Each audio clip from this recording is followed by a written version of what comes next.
Srčno in prelepo pozdravljeni v še enem utrinku. Med nami je vse polno čarobnih trenutkov, ki jih včasih nehote spregledamo. In z mano na veliko zadovoljstvo dr. Rebeka Prislan, avtorica, snovateljica Alefi sveta in marsičesa drugega, kar pa še zraven.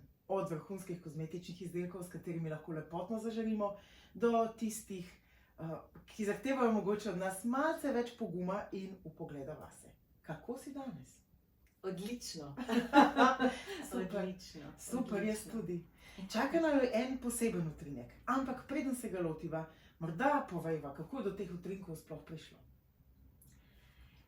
Iz vseh svojih izkušenj, iz znanja, iz različnih debat, ki smo jih razvijali med sabo, sem pri kreiranju rokovnika želela v rokovnik podati nekaj več. Ne samo dnevne misli, ki posamezniku pomagajo čez dan, ampak mogoče tudi kak nauk, predvsem vprašanja oziroma nekak koraki, ki so mene spremljali. Nastali so naslovi, nastale so besede in vse te napisane besede, ki so prikazane ali v povedi ali v vprašanjih, želim deliti. In ideja je, da se znanje, izkušnje delijo. Tako kot rečem, imamo moč za znanje, imamo super moč, ko to delimo. Wow, in upam, da bo doseglo ravno prave ljudi. In če to gledate in se sprašujete, kaj zares se dogaja, ostanite še kakšen hip z nama, ker bova razkrili utrinek številka 10. Ampak ti si dobra tudi v številkah in 10 zagotovo kaj pomeni. Imamo 10 prstov na rokah in z njimi počnemo praktično vse.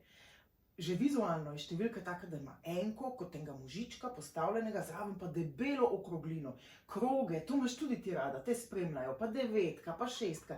In v bistvu je življenje en tak preplet, ki ga želimo narediti čim bolj okroglega. Včasih tudi dobesedno, se uživati v dobri hrani in pijači in biti spolnen in izpopolnen je seveda lepo. Se pa kile hitro naberejo. Mogoče čist po domače, če kaj rečeva tudi na to.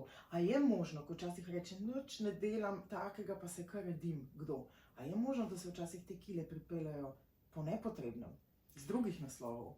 Ja, jaz lahko kar za sebe povem, mislim, da sem jaz en primer, kjer sem šla čez neke notranje preobrazbe, notranje korake, kjer sem se pripravljala k svoji odločitvi.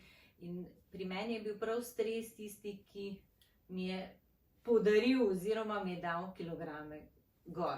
Zdaj počasi sem se pa odločila, da zdaj pa tega bo dosti, da zaključujemo to zgodbo in se pripravljam na to, da in miselno, se pravi, se odlagam to iz telesa in hkrati seveda tudi z telesno aktivnostjo. Ja, seveda, zdravje je in to je naš tempelj, za katerega moramo skrbeti. Jaz imam pa ravno obratno izkušnjo, ko sem odložila vse te neke stvari, pa se sfokusirala samo na eno in ne dajala toliko pozornosti na vse, se je pa to kar samo od sebe zgodilo. Tako da res je zanimivo. Različni smo si, tudi različno delujemo. Včasih je prav zanimivo brati kakšno zgodbo, kjer sta enojajčna dvojčka, bi lahko rekel iz istega gnezda v istem času, pa imata čisto različne poti. Ja. Lep pogumno na vse naše poti in danes nas čaka ta čudovita 10, ki je odločitve. Baje v življenju sprejmemo že do prve kave nešteto odločitev, za katere niti ne vemo, da so oziroma niso zavestno uravnane, ampak jih sprejemamo čisto kratko. Kdaj pa pade pred nas kakšna pomembnejša odločitev, pa se mogoče radi še preveč z njo ukvarjamo. Da pridemo do tiste faze tresavice, ko ne veš, kaj bi se odločil, kako bi se odločil, kako bo dobro zate, kako bo najvišje dobro vseh vpletenih. In to zna biti kar zahtevno. Tudi sama si dala čez marsikakšno težko, zanimivo, nenavadno odločitev. In kaj se potem zgodi, če se odločimo prav? A je sploh smotrno reči, da smo se odločili prav, a se sploh odločimo, kdaj lahko narobe? Jaz razmišljam v tej smeri, da ko smo pred eno odločitvijo, ne glede kakšna je, da preučimo vse pluse, minuse, kaj nas spodbuja k tem, kaj nas ovira. In ko mi to vse sprejmemo, se pravi, ko si vzamemo čas, da premislimo in odločitev sprejmemo, je vedno prava. In če jaz povzamem ta odločitev, a ne kako je prišla iz teh utrinkov, v času, ko smo bili večinoma doma, ni nam bilo dovoljeno druženje, sem jaz možu omenila, kaj lahko jaz dam od doma z tem svojim izkušnjem, znanjem. In je pa rekel, lej, kaj pa, če bi kak video posnela, ne? In potem, preden sem sprejela to odločitev, kaj bom pa povedala? Kdo me bo poslušal pa gledal? A imam jaz kaj takega? Ja, kaj pa javno nastopanje? Kako se moram pa postaviti? Vse to se pa nisem učila, ne? In je bilo v bistvu polno vprašajev, ki mi je ne, hkrati na drugi strani pa, kaj želiš dati, kaj želiš podariti. In v bistvu na ta način so tudi nastali video utrinki. Čutila si, da si imela toliko zadati, da lahko to deliš, tudi če to pomeni iti malo ven iz cone obdobja. Ja. Dobro. In da smo pristni in zdaj si dovolim biti točno takšna, kot sem. Če ni to svoboda. Ja. Je pa tudi odločitev. Ja. Ker svet zunaj zna biti strašljiv in potem se raj potegnemo vase, kot pa da bi šli v odločitev, ja, bom zažarel. Vedno bo en del ljudi, ki bo najdel vsem, kar naredimo, kritiko. Ja, to pa seveda. Vse, kakšen bi pa bil svet brez takih? Rebeka, moramo tudi mi poskrbeti za kakšno tako zabavo, pa zato, da se malo zasekiramo. Da ne bo vse samo briljantno. Ja, seveda. Pa še kaj izboljšamo posledično. To pa vedno. In ker si želiva izboljšati svet in želiva izboljšati morda samo vaš dan, predlagam, da utrinek številka 10 kaj slavnostno prebereš. Hvala. Odločitve. Ves čas sprejemaš nove odločitve. Skozi katera vrata želiš stopiti? Te zanimajo odprta vrata, kjer veš, kaj te čaka?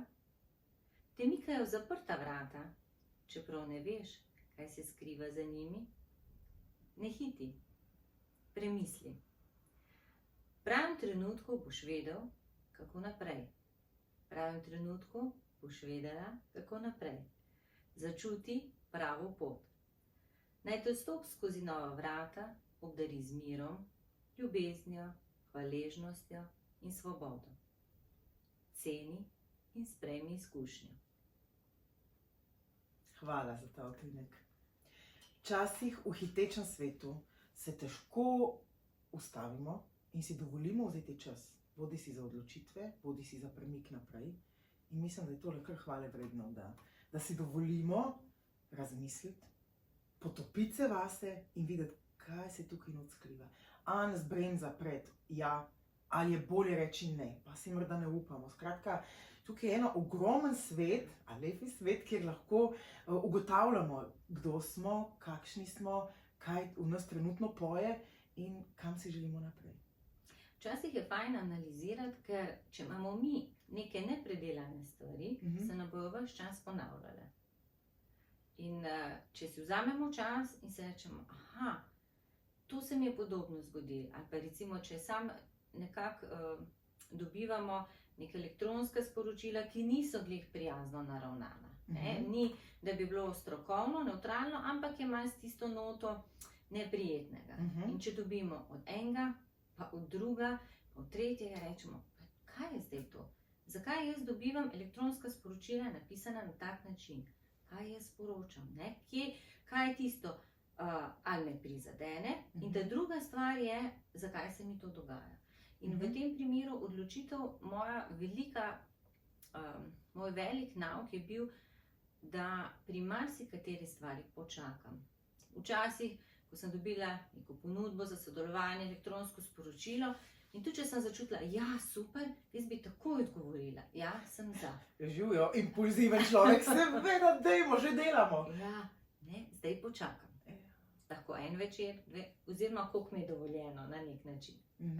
In se mi zdi, da to je tudi tisto, da mi smo, seveda, če nam nekdo neko prijetno sodelovanje, se pravi, da vemo, da nam bo lepo dela, da bomo tudi dobili ustrezno plačilo, smo takoj za. Ampak vseeno, postavimo se v steber, preverimo, ali je res to tisto ta pravo. In zaradi tega pri odločitvah, tudi pri spremembi službe, to ni odločitev, ki nastane čez noč. To je treba, veliko stvari je dati čez, premisliti, kako to vpliva na nas, na naše razpoloženje, če imamo družino, spravi na celo družino, kaj bo to za sabo prineslo. Zakaj misliš? In seveda, v bistvu, predvsem jaz vsakemu priporočam, če razmišlja o tem, da bi šel na svoje, naj res najprej pogleda, kaj je njegovo poslanstvo, kakšno ima vizijo, kaj lahko ponudi drugačnega, kaj on želi dati. Zakaj dajejo službe, to vprašanje se mi je porodilo, kar vem, toliko stresa in toliko žalosti, toliko enih konfliktnih situacij? Zakaj se ljudje toliko sekirajo zaradi službe? Sekiramo, no, se tudi. Jaz nisem izvzeta iz tega. Jaz mislim, da vsak v službi nekako deluje z odgovornostjo. Zdaj nekateri nalogo opravijo, zaključijo, nekateri pa potem vedno razmišlja, a sem v redu, a bila še kaj drugače. Tukaj je težko reči, ker smo si različno naravnani. Odvisno je spet iz kakšne družine prihajamo, kakšen zgled smo imeli doma, kaj želimo mi doseči, a se želimo dokazati in napredovati. Je pa težko res, če delamo pa eno stvar, ki nam sploh všeč ni. Tam pa mislim, da je pa to res težko, no. Ja, seveda, in zraven prenese še marsikakšno drugo stisko in posledično izgorelosti, ki so zdaj, ne bom rekla, priljubljene in popularne, ampak pač res se čedalje bolj dogajajo. Ampak mi se odločimo drugače. Odločimo se zase in sami sebi bomo zagotovo znali povedati, kdaj, kako in kaj. Jaz upam, da smo uspeli osvetliti pogled na odločitve, ti pa vem, da si mojstrica tega poglabljanja v svojo dušo, v svetove in vse. Mogoče en sam praktičen nasvet, da bova dali največ, kar lahko, praktičen nasvet, kako postopati pred odločitvijo. Je bolje zapreti oči, pomeditirati ali iti v naravo? Zdaj pri teh odločitvah različne so, ne? Zdaj včasih imamo še ostale ljudi vpletene, je mogoče fajn, ja, tako kot si rekla, da si pa res vzamemo nekaj časa, mogoče zjutraj, ko še vsi spijo, ob glasbi in premislimo, kam nas določena odločitev pelje, zakaj nas pelje, ker konec koncev verjamem, da marsikdo, ki je danes z nama, tudi ve, kakšne zdravstvene težave, ko se moraš odločiti, ali za operacijo, zakaj, to niso enostavne stvari in res je treba nek mir poiskati, da probamo najti vse tisto, kaj ja, kaj ne, zakaj ja, zakaj ne. In jaz tako, če pogledam sebe, prej, ko sem bila v industriji zaposlena, bi lahko rekla, jaz nisem bila tista, ki sem sovražila delo ali pa da bi mi šlo tam zelo na živce. Ampak enostavno, jaz sem šla počasi stran, ker sem imela neko svojo idejo, svojo vizijo in sem si rekla, da se ne želim pri 70 letih zbuditi in si reči, joj, si nisem upala, škoda, a ne?